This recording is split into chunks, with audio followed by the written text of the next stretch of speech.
At my birthday, I walked into balloons, cake, candles, everything. But then I saw the banner, "Congratulations, Amanda." It was my sister's graduation party, so I left quietly and did this. 2 weeks later, my sister would call in tears from the police station. I should have known better, but for one perfect, stupid Momo. And I let myself believe it, that the music, the streamers, the cake, it was all for me, that my family, who had forgotten my birthday 3 years in a row once because Amanda had a migraine, had finally remembered I existed. I saw the lights, the guests, the decorations. People actually turned and clapped. When I walked in, I almost laughed like something out of a movie for a full 3 seconds. I lived in a fantasy world where I was the favorite child, and then, "Congratulations, Amanda," huge gold letters. A glittery banner stretched across the fireplace, my sister's name in cursive font, and just like that, I was slammed back into reality. Amanda strutted into the room like it was her wedding day, tight white dress, cap and gown over one arm, phone already out for selfies. The applause doubled when she arrived. "Oh my God, you guys," she squealed. "I'm going to cry. This is like everything." She didn't cry. She never cries unless there's a camera or cash involved. I stood off to the side, still holding the gift bag I'd brought from my dad to give me from them because I knew they wouldn't have. I was used to it. I wasn't used to this. I found my mom in the kitchen and asked very calmly if they had meant to do this on my birthday. She looked confused, then guilty, then annoyed. "Well," she said, "we thought we'd celebrate both. You don't like a lot of attention anyway, right?" Then my dad chimed in from the couch like he was helping. "We ordered your favorite cake. See, we didn't forget. Write a cake with Amanda's his face on it, a graduation cap, and 'Congratulations, Amanda' written in gold frosting." Really screamed happy birthday, Oliver. Amanda finally looked over and saw me. "Oh hey," she said, air kissing my cheek. "You didn't tell me you were coming. That's chill, though we can share the party unless that makes you feel weird." She said it like I was a guest who wandered in off the street. Then she added, "Hope you don't mind. We can use your credit card for the cake. It was just easier." That's where my smile cracked. I pulled out my phone and checked my banking app just in case, and there it was, a $900 catering charge of five. $100 venue deposit from 3 days ago, a $200 floral order with the note for Amanda's big day. I felt he crawl up my neck, not rage, not yet, just shame, the kind of shame that sits in your throat and chokes you slowly. I didn't say anything, didn't make a scene. I just turned around and walked out. I think someone asked where I was going. Amanda might have said, "You're seriously leaving? Ugh, are you going to be dramatic about it?" I didn't answer because I wasn't being dramatic. I was done. They thought I'd sulk and get over it. What I actually did was file a police report, and 2 weeks later, Amanda would be calling me. Saw being from the police station. The first time I realized my sister Amanda could get away with murder. She was 6 and I was 8. She'd stolen a 20 from mom's purse when I found it in her Barbie dream house and told our parents. Amanda burst into tears, pointed at me, and said he made me do it. I was grounded for 2 weeks. Amanda got ice cream because she was clearly distressed. That was the beginning, or at least the first time I remember realizing the scoreboard wasn't exactly balanced in our house back then. I thought maybe it would even out when we were older, that maybe eventually people would see through her act. They didn't, because Amanda didn't grow out of that phase. She perfected it, and my pet grunts, they clapped every step of the way growing up. She had an audience. Her entire personality was a stage performance. Perfect smile, perfect hair, perfect tearful apologies followed by zero consequences. If I got a B plus on a test, my parents would say next time aim higher. If Amanda got to C minus, it was she's doing her best. She's under a lot of pressure. She once borrowed my laptop for a school project and returned it with a cracked screen and 5 missing keys. When I told her she had to pay for the repair, she rolled her eyes and said, "I'm literally a student. You make money, don't be selfish." She said it like I was being an reasonable for not wanting to sponsor her tech destruction. But Amanda didn't ask, Amanda took, and my parents called that love. When Amanda said she wanted to do a semester abroad in Italy, my parents raided the emergency fund when I needed help covering a car repair to get to work after a layoff. I was told to budget better. I paid for my own call edge every cent, took on 2 jobs, and ate more ramen noodles than I care to remember. Amanda, meanwhile, got a fully funded degree, no student loans, and a monthly allowance so she could focus on school. I wasn't bitter, not at first. I was exhausted, but I told myself, "You're the older brother, you're supposed to sacrifice." Then came the medical lie. A year ago, Amanda called me late one night, sniffling voice shaking, full Oscar-worthy performance, said she needed $1,800 for a specialist, told me not to tell mom and dad, that she was scared and that it was probably nothing, but it could be serious. I wired the money within the hour. In 2 weeks later, she posted a series of photos from a healing retreat into Loom Yoga by the beach, crystal therapy, a $600 a night villa. When I confronted her, she blinked at me like I was being unreasonable. I was having an emotional crisis, she said. "You don't understand how draining school has been." My parents' reaction, let it go all over. Amanda's always been sensitive. I didn't report her.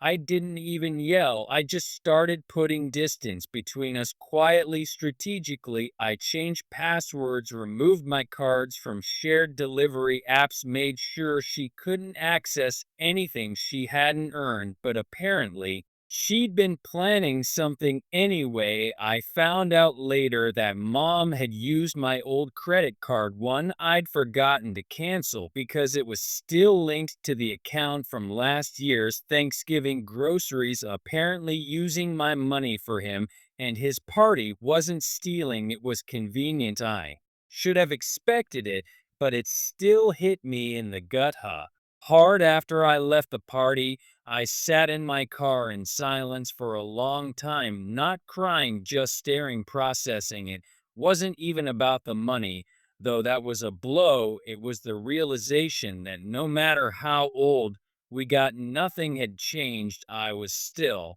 the backup plan, the afterthought, the wallet with legs, you know. What my mom texted me that night: "You embarrassed demand by walking out. You made everything about you again."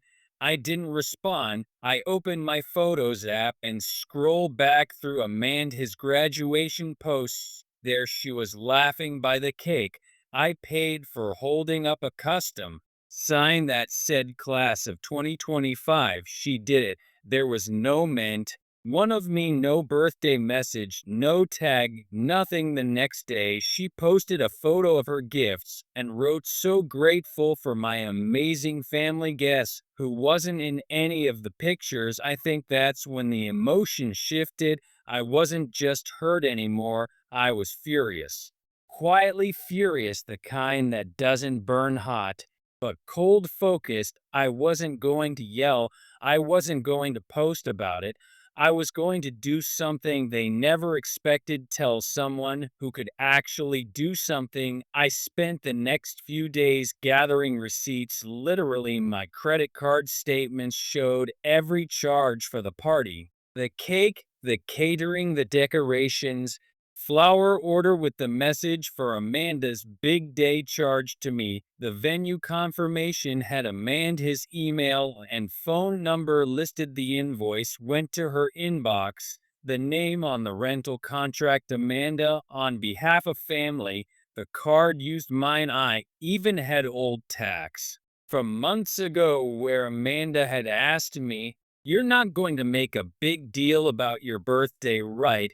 It's close to my graduation, and I kinda want the spotlight." LL. At the time, I ignored it, but now it was gold evidence proof that this wasn't a misunderstanding, this was intentional. They used me again.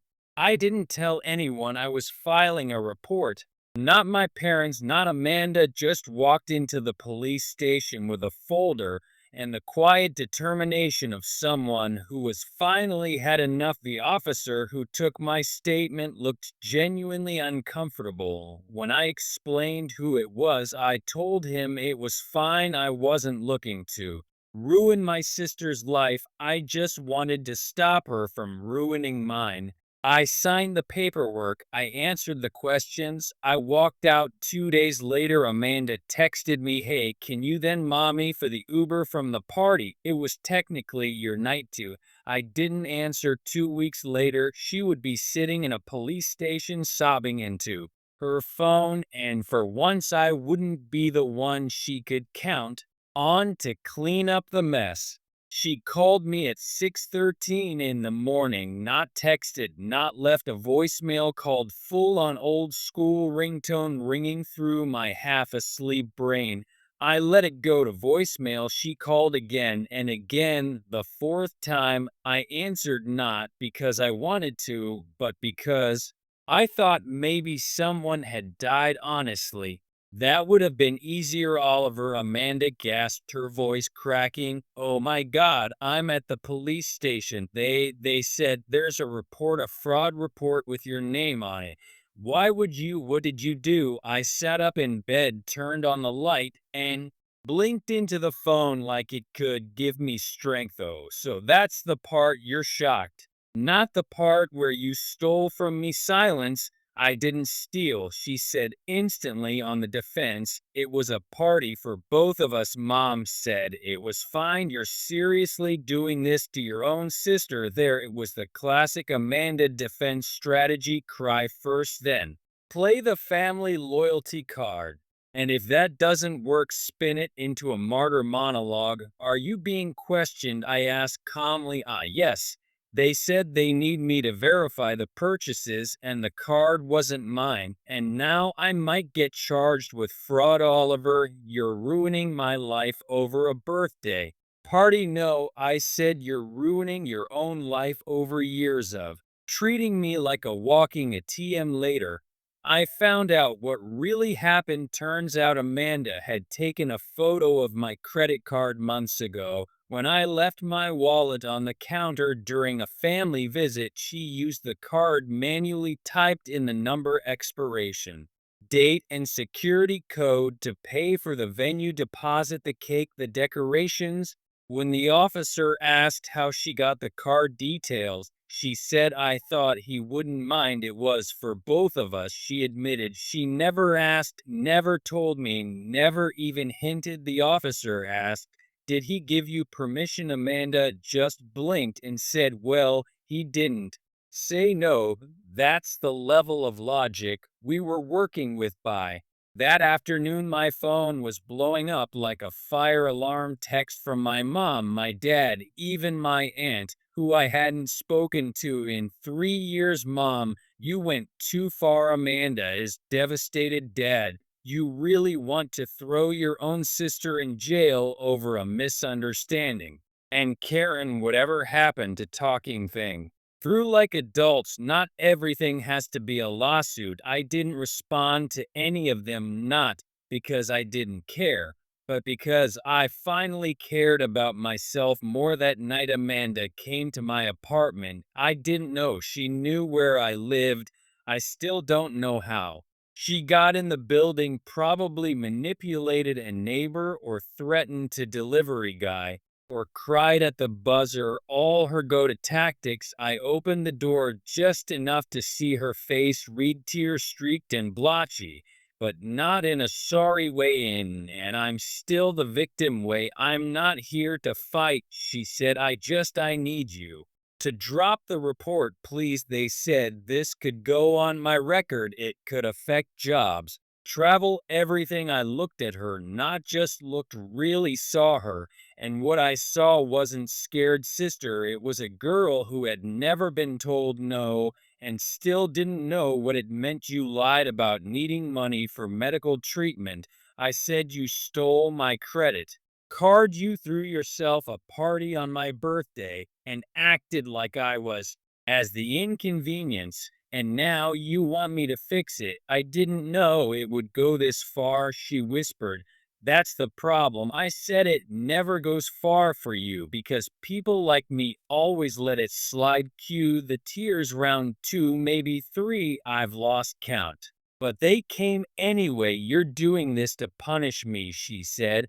You've always been jealous. That one actually made me laugh. Genuinely jealous of Amanda. Yeah, I said you're right. I've always dreamed of being the sibling who manipulates her way through life and ruins other people's credit scores. Her eyes narrowed. The crying stopped like someone flipped a switch. You think you're so powerful.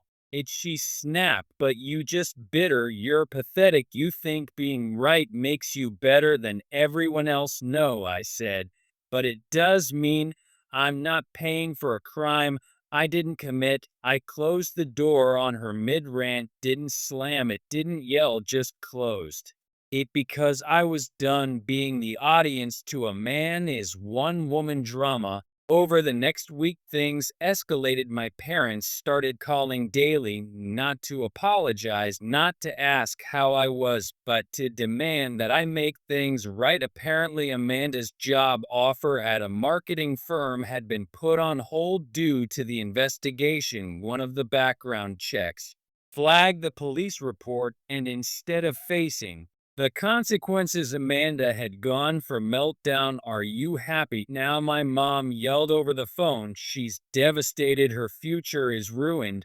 I was never trying to ruin her future. I said I was trying to protect mine. They didn't hear me. They never do. A few days later, my dad left me a voicemail. His tone was calm, quiet, almost gentle. Son, we know you felt underappreciated, and I get it. I really do. But this isn't the way. This is family, and family means sometimes we do things we don't like. That's just how it is. I played the message twice, once to hear what he said, once to hear what he didn't say. He never once acknowledged, demanded his actions, never once apologized, just gently urged me to let it go, to bend again, to keep the peace. And for the first time in my life, I understood something. Keeping the peace was just code for keeping quiet while they take advantage of you. A week after that, I got a message from a man, a normal G's, no passive aggressive. Oh, else just a simple line. You, when I hope you're proud of yourself. And the truth is, I wasn't proud. I wasn't gloating. I wasn't even happy. I was just done carrying guilt that wasn't mine, done paying for mistakes I didn't make, done playing the role of the silent, dependable brother. While they applauded Amanda for breathing, they had pushed me out of every celebration, every spotlight, every space where I should have mattered, and now they were shocked I'd finally stepped into my own. By the time Amanda sent me that final text, you, when I hope you're proud of yourself, I thought we'd reached the climax. I thought the drama had peaked, that the worst was over, that maybe finally they'd leave me alone. I was wrong, because apparently the one thing more dangerous than Amanda crying is Amanda cornered, and a corner. Amanda comes with backup. 3 days after that text, my mom showed up at my office. She didn't even call ahead, just walked right into the lobby like she owned the place and asked to speak with me urgently. When I came down, she looked me up and down like I'd personally betrayed the family bloodline. "I raised you better than this," she said. "No hello, no how are you, just straight to the guilt." I motioned for us to step outside. She followed, her heels clacking like judgment across the pavement. "You've humiliated your sister," she snapped. "She might not get the job now. Do you understand what this means? Her whole career could be ruined." I said, "Yeah. That's usually what happens when you commit fraud or face red, and not from shame, from fury. You doing this out of spite over one party. We raised you, Oliver. We paid for your school clothes, your sports, your food, right?" I said, "and in return, I gave you a down payment on your house and covered you utilities for 2 years. But sure, let's talk about that one time in fifth grade you bought me sneakers." She actually had the nerve to say that was your choice. "We never asked you to help." No, they never asked. They just expected me to pick up the slack when Amanda blew through her allowance, expected me to cover the gap when Dad forgot the power bill, expected me to be grateful for scraps while Amanda was handed everything on a silver platter, including my birthday. "I'm not dropping the report," I said, "and if Amanda has any sense left, she'll take the deal the officer offered her and move on." My mom glared at me. "You're not just punishing Amanda, you're finishing this family." I shrugged. "Then maybe this family should have stopped treating me like a stranger with a checkbook." And I walked back inside, leaving her standing there, fuming, arms folded in the same heel she'd probably worn to him and his party. The next escalation came 2 days later. Social media. Amanda posted a long-winded, vague reflection about family betrayal and how some people will stab you in the back just to feel taller. She didn't mention my name, but she tagged our entire extended family, every cousin, every aunt, even grandma. The comments were a mix of concern and confusion. "Who would do that to you? You're so strong, Manda. Rise above. A family is supposed to protect you, not attack you." I didn't reply, but I did screenshot it. Every line. The next day, I woke up to 5 missed calls from relatives I haven't spoken to since childhood, and one DM from our cousin Lila, who didn't know the full story and simply wrote, "They're drowning. Don't throw them a life raft." Amanda wasn't done. She emailed my boss. Let that sink in. She emailed my boss, pretending to be concerned friend of the family, and claimed I was going through a personal crisis and might be lashing out at loved ones inappropriately. Luckily, my boss is the type of person who drinks black coffee, runs marathons, and doesn't tolerate nonsense. She forwarded the email to me with one line, "Let me know if I need to block anyone." I replied, "Might want to block Amanda. She's going through a full-time identity crisis." We laughed about it, but deep down I was shaken. Amanda wasn't just panicking, she was spiraling, and she dragged down whoever she could to keep herself afloat. The police case moved faster than I expected, maybe because the evidence was so clean, maybe because Amanda's digital fingerprints were all over everything, maybe because the officer handling the report was the kind of guy who didn't like being lied to. The offer, demand, or a deal. Repay the full amount, complete 100 hours of community the service, enroll in a financial accountability workshop. In return, no charges filed, no permanent record.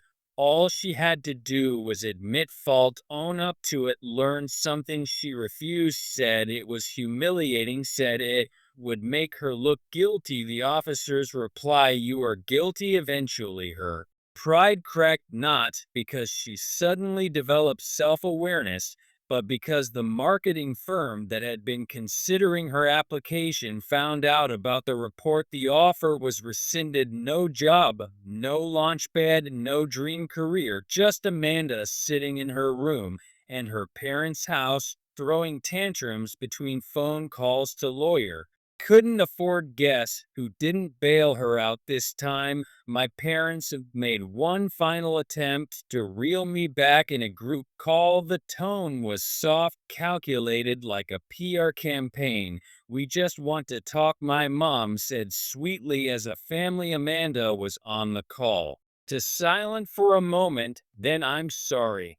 Okay, I didn't mean to hurt you. It was the flattest apology I've ever heard, like a child being forced to say sorry after shoving someone on the playground. What exactly are you sorry for? I asked. Another pause. For taking your card without asking. That's not what happened. I said you stole from me. The silence on the other end was thick. You've made your point, my dad said finally, voice cold. So what now? You're gonna do so?